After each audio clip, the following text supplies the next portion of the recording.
bien-aimé, ton choix de conjoint ne doit pas purement et simplement se reposer sur tes sentiments. Voilà. Ça veut dire que quand on a aimé et puis on a passé l'étape du coup de foudre, l'étape des papillons dans le ventre, de l'étourdissement là, émotionnel, là, on doit pouvoir s'asseoir et puis voir jauger certaines capacités. On doit connaître les valeurs de l'autre avant de rentrer dans le mariage.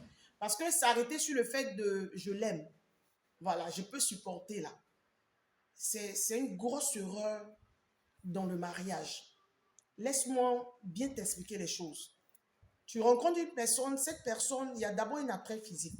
Il y a quelque chose qui te plaît physiquement chez cette personne. Ça peut être son regard, ça peut être peut-être même sa bouche, ça peut être son beau visage, son sourire, ça peut être une jambe qui t'attire, ça peut être une poitrine qui t'attire, c'est une morphologie. Je veux dire, il y a quelque chose de physique qui a retenu, qui a captivé ton attention d'abord, ou bien la prestance de cette personne, c'est qu'elle dégage que tu ne sens pas. C'est-à-dire qu'il y a quelque chose en toi, il y a quelque chose qui t'attire de cette personne et qui te donne envie d'aller au-delà du visuel, voilà, pour pouvoir activer les autres sens.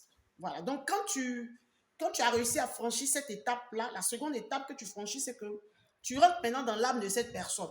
Et dans l'âme de la personne, nous savons que l'âme est constituée des émotions, déjà qui sont déjà engagées à ton niveau. L'âme est constituée de, comment on appelle, de l'intelligence. Et l'âme est constituée de la volonté. Tu dois savoir que tu rencontres une personne qui a une volonté. Tu dois savoir que tu rencontres une personne réfléchie. Voilà. Maintenant, comme toi-même, tu es réfléchi.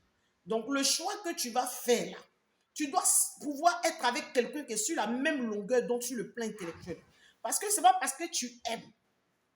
Tu aimes, mais tu dois pouvoir, toi, te connaître. Tu dois savoir ce que tu peux supporter. Tu dois savoir ce que tu peux tolérer. Et tu dois savoir aussi que l'autre aussi, de la même manière que tu es réfléchi, l'autre est réfléchi. Donc, il y a certaines personnes, cette personne aussi a son seuil de tolérance.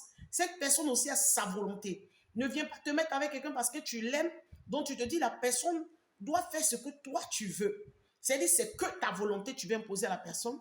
C'est que tes idées que tu veux imposer à la personne. C'est que ta manière, ça devient de la domination. Quand l'autre n'a plus de volonté, tu ne vas pas en matière de mariage, chacun a sa volonté. Maintenant, Dieu a réglementé le mariage en disant à la femme de se soumettre à l'homme. Mais Dieu demande à l'homme d'avoir de l'affection pour sa femme, de bien traiter sa femme. On est chef de sa femme. Mais dans les fiançailles, tu n'es pas encore chef de ta fiancée. Non. Tu as pas à connaître quelqu'un, c'est une femme que tu veux convaincre de te suivre. Ou bien c'est un homme que tu veux convaincre de te prendre pour dépasser le stade de je t'aime, pour le stade pour la prochaine étape qui est une vie commune. Donc, quand pour arriver à la vie commune, c'est que déjà, on s'est déjà entendu sur le plan moral, c'est-à-dire, on a les mêmes valeurs. Avoir les mêmes valeurs. C'est-à-dire, même sur le plan de la sexualité, vous devez parler. On ne doit pas dire, bon, parce qu'on est des croyants, donc on a tous une sexualité saine, c'est faux. Parce qu'il y a des gens qui ont une sexualité franchement extraordinaire. Quand je dis extraordinaire, une sexualité à choquer. Donc tu dois savoir qu'est-ce que ce top. Il y a des gens qui ont des déviations sexuelles. Ce n'est pas parce qu'il est dans l'église, ce n'est pas parce qu'il est croyant que ça veut dire que sa sexualité est normale. Donc si tu n'as pas parlé de tout ça avec lui, sous le prétexte d'une certaine pudeur, tu ne discutes pas de tout ça avec le ou la fiancée, ça va vous suivre plus tard. Tout à l'heure, dans ma prière, tant dit quoi? C'est-à-dire, le monsieur, il est dans les déviations, mais la femme, elle est dans les déviations sexuelles. Et il y a certaines pratiques que toi, tu ne peux pas, par tes choix, par tes convictions religieuses, que tu ne peux pas faire. Mais comme dès le départ, vous n'avez pas parlé de celle que vous étiez en train de jouer les Roméo et Juliette, vous n'avez pas pris le temps de discuter de toutes ces choses. Quand vous êtes dans le mariage, ça vous rattrape. Le monsieur sait maintenant que tu es dedans, tu as la corde au cou. La femme sait que tu as la corde au cou et que tu as des principes. Selon tes principes, tu ne dois pas divorcer. Et donc, la personne va chercher à t'obliger. Ils ont des déviations. La personne pratique le libertinage. La personne, c'est-à-dire, la personne est bisexuelle. Toutes ces choses-là, il faut en parler. La personne pratique la sodomie, adepte à la sodomie. Toutes ces choses-là, il faut en parler avant de rentrer. Quand tu vois que ça ne va pas, dépasse le cap de je t'aime là. Et puis retire-toi. Mieux vaut rompre des mauvais fiançailles que de continuer et faire un mauvais mariage.